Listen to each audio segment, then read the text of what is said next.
Let's say you're a young teenage boy, a 16-year-old, slightly overweight kid with little to no ambitions in life. You have no social skills, very few friends, your grades are shit, you're getting rejected by every girl you ask out, you're jacking off every day to fill the void of the lack of pleasure that you're experiencing in your daily life. It comes in every man's journey when he truly experiences rock bottom. Believe it or not, this very description was me at 16 years old. As I've said before on this channel, running has completely changed the trajectory of my life. It taught me about discipline, long-term planning, the importance of building a strong team around you. You may perhaps be someone who's already in the gym, but you want a real challenge. You want to push yourself to limits you thought you could never reach. Maybe you want to obliterate your mile time. Maybe you want to run a 5K for the first time. Maybe a half marathon, maybe even a marathon. Accomplishing these goals will give you the mental fortitude that will carry on to every other aspect of your life for the rest of your life. If you clicked on this video, you may be figuring out exactly how you want to do that. I'm going to teach you 7 basic principles of running, and you can apply these right now. It will improve your endurance, reduce your risk of injury, and help you be able to find your own level of success. That's the topic of today on Cruise Control Running.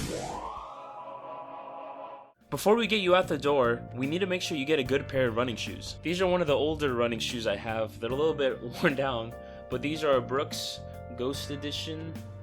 It says number 14. I don't know exactly the type of model, but I'll put a link in the description if you like this kind of shoe. This I put probably maybe 400 or 500 miles on. Yes, I went all the way downstairs just to get these damn shoes for the sake of demonstration. This is probably my favorite shoe of all time just because of how nice it looks. Very aesthetic. I really do care about the aesthetics of the shoe personally. But that's beside the point. A good quality running shoes is essential for preventing injuries.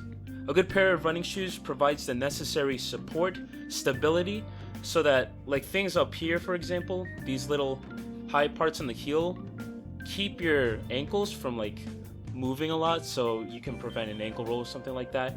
And of course the cushioning reduces the impact, so you reduce the probability of injury on the joints such as your hips and your knees. It can also prevent things like shin splints, which is a very common thing that a lot of beginner runners tend to experience. This is the one really big investment that you will want to make when it comes to running, because this is the first step to drastically reducing the probability of injury. I got these for about $90. There are some out there that are around $50, $60. They can go as expensive as like $300 or something like that. They're like the really professional ones, so chances are you probably don't need to put all that money into a shoe like that. But it's ideal to go for something on the higher end, especially in the beginning, just because it's going to provide you a lot of durability so that you can use the same type of running shoe for an extended period of time. It'll keep its integrity for a long time, which will prevent injuries as your shoe begins to age. The second big fundamental to running is a good quality warm-up. Having a good warm-up is essential for any level of exercise, but especially in a high-impact sport such as running. Some of the benefits include increased blood flow. So what a good warm-up does is that it gradually gives your body time to adapt in order to get things like oxygen and nutrients to the muscle. This can also prevent sudden spikes in heart rate or changes in blood pressure, which can be dangerous for some people. Another thing it does is that it raises your body temperature. So one way I like to look at this is using the analogy of string cheese. Unfortunately, I don't have a block of string cheese on me, but bear with me here, right? If you have a block of string cheese, right? You take it right out of the fridge, you try to pull it, what's going to happen? It's going to be a little easier to break, right? Whereas if you put a string cheese in a microwave and you warm it up, it gets nice and stretchy, you know, it's easy to stretch and it comes back together nice and easily. That's kind of how your muscles work. The next thing that a good warm-up does is that it mentally prepares you for the run. It allows the mind to focus on the upcoming workout, and it prevents things like stress and anxiety, which things like that could hinder the ability to perform well during a workout. So what are some good warm-up techniques? Something as simple as jogging in place, doing high knees, butt kicks, leg swings, lunges, jumps, especially things like dynamic stretches. All those things are going to be really good to get the blood flow into the muscle. I'll be honest, someone like me, even when I was in high school and college, the first thing we would do is go on a jog, which actually I've learned is one of the worst things you can do even if you're preparing for a workout. For example, what we would do is do about like half a mile of some low intensity jogging and then go into stretches and dynamic stuff and all that kind of jazz. But I've learned that's actually not a great way to approach warm-ups. You don't want to do the warm-up thing before you warm up, even though it's at a lower intensity, because any form of jogging is going to be high impact on your body's joints, muscles, all that kind of stuff. Ideally, your warm-up should be about 5 to 10 minutes. The third fundamental thing for running is good form. Good form helps improve your running efficiency, which means you can run faster and you can run longer. Because what a good running form does is that it reduces the amount of wasted energy. It helps improve your stride so that you have a more smooth and consistent stride, right? And it's not just how your body moves on the legs, right? It's also how does your arm swing look? Is your head posture right? Are your shoulders in a good position? Is your back arching? That's especially a big one that I tend to struggle with sometimes. Good form can greatly reduce the risk of injury. So along with good efficiency, it can prevent things such as shin splints, plantar fasciitis, and of course something like runner's knee, which is I've only experienced once before, but there are a lot of runners that it's unfortunately very common for them to experience.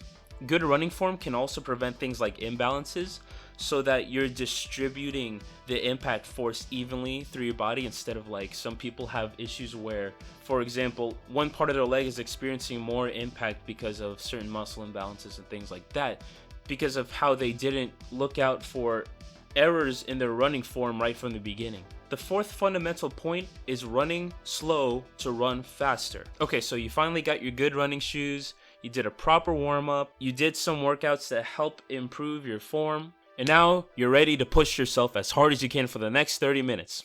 Now slow down, hold up. Absolutely not. Listen closely, because I would argue this is the most important part of the whole video. Remember the video I did a while back about 5 reasons why you suck at running? If you focus the majority of your runs at a slow, controlled pace, especially in your aerobic heart rate, which is about 70 to 80% of your maximal heart rate, I'll do a video diving more into that later, your body over time will create those physiological and anatomical adaptations. Things such as increased mitochondrial density, increased capillary beds, increased lung capacity, and other different adaptations. This will also give your tendons and ligaments time to adapt, because not only do your muscles need to strengthen, but things like your ligaments and tendons tend to take longer to adapt. So it's very important that you work on those sort of accessory mechanical stresses in your body, as opposed to just working on the muscles. But something like that takes a little more time, so that's why it's very important, especially when you just get into running, to take your runs nice and easy. But what if you're someone who doesn't have a heart rate monitor and you can't really gauge exactly what kind of stresses your body is going through?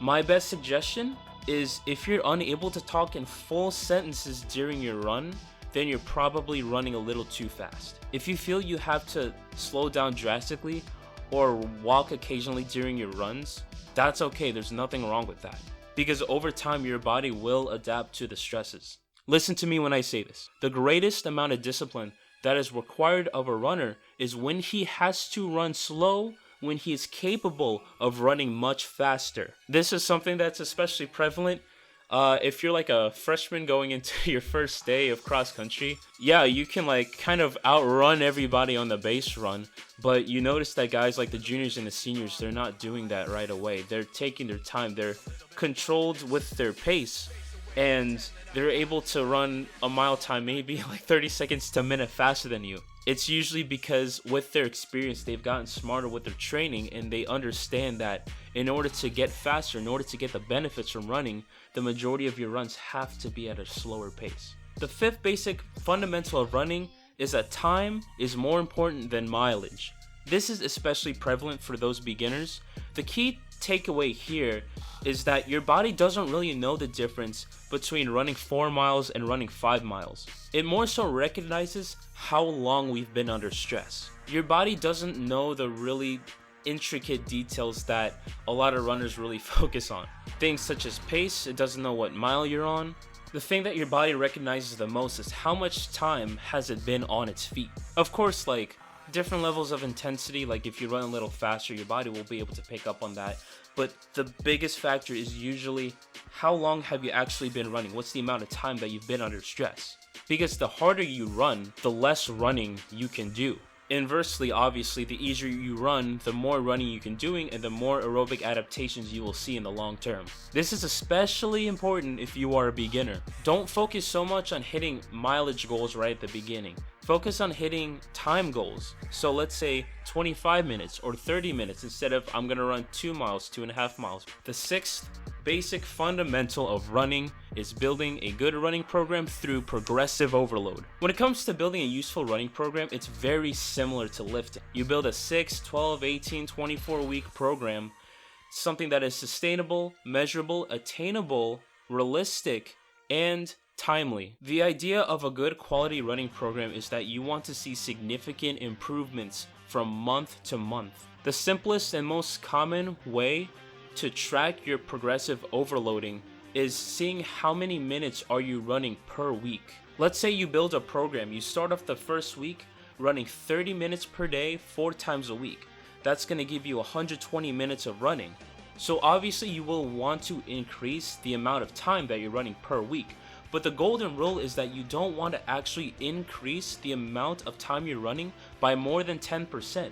So if you're running 120 minutes the first week, increasing that by 10% will get you to 132 minutes. So therefore, for that second week, you will not want to run more than 132 minutes. So that'll look like running 33 minutes per run as opposed to 30 minutes per run 4 times per week.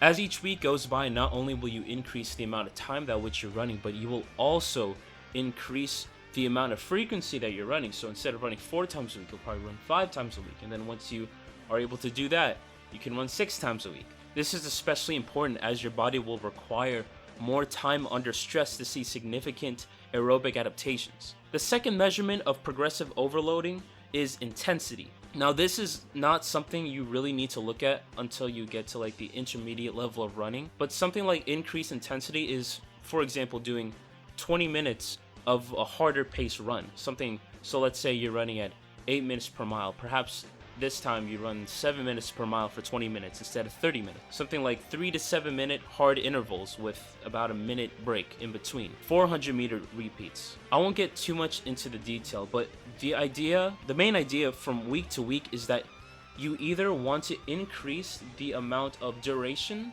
of your runs or the amount of intensity of your runs for week to week, but never both at the same time. You never want to go from, for example, you don't want to go from 130 minutes of running a week to 140 minutes of running while at the same time implementing, like, let's say I'm gonna do 400 repeats, I'm gonna do a hard tempo run. You don't want to do that because the idea is to prevent injuries. That's really the biggest thing, and this is why I'm really telling you the basic fundamentals of running, because all of this will drastically increase the probability of injury, right? So either focus on increased amount of time, and if you feel like you want to keep the time consistent, then you can start implementing more intense workouts. The seventh and final fundamental point of running is good nutrition, recovery, and cooldowns. All of these are pretty much related to each other, so that's why I decided to combine it all into one major point. Let's address the first major point, which is nutrition. Ideally, a runner's nutrition should be very well balanced, consists mostly of whole foods. All this can help support your ability to recover faster. Make sure you're getting all your macronutrients in, getting good quality carbohydrates, getting lots of protein in, and getting healthy fats in. All of these should help support repairing and building muscle tissue and promoting overall good health. As long as you consume mostly whole foods, you should be okay. At the same time, I've seen a lot of runners consume absolute garbage and run crazy times for no reason at all. But I still think for the sake of mental clarity, day-to-day energy, and as well as preventing something like puking during the middle of your run, I think it's still a good idea to watch what you eat overall. You don't have to be crazy dialed into your diet unless you're trying to really take it to the next level and you're really an advanced runner, and something like a few seconds really makes a difference in terms of time in a competitive field. But at the same time, it's still going to build a good lifelong habit that you use through the means of running to improve your overall health. When you finish a run, your body will especially be screaming for carbohydrates, so make sure you try to replenish that about within an hour after you finish your run. The second major point is hydration is absolutely key. That reminds me. Good hydration will allow the blood to more efficiently get to the muscle and provide things like nutrients and muscle rebuilding blocks to promote a speedy recovery. This is especially important because you lose a lot of water during a run. There's a lot of variability in terms of how much water you lose, things such as weather, humidity, intensity.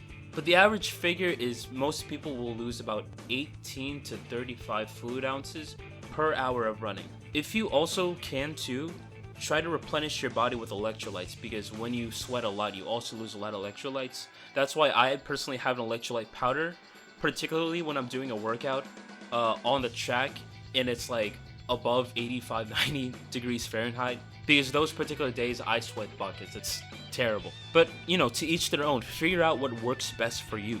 In terms of general recovery, things such as post-run dynamic and static stretches, getting proper sleep, massaging/foam rolling, all these kind of things are going to make a substantial difference in your recovery turnover. Also, one last thing, try to implement about 7 to 15 minutes of a core session a couple times per week. This was probably the most excruciating thing for me personally at the beginning, but it also made some of the biggest differences in my running economy and efficiency. My personal favorite workout to do is the Aaron Yeager ab workout by Ice Cold JT. I absolutely love that one. I highly recommend that because it really hits all the different points in your core. But yeah, that's everything. Those are the 7 basic fundamental principles when it comes to running. And you can apply these right away, and I promise you it will make such a huge difference for you in terms of preventing injuries, improving performance, and improving your overall quality of life.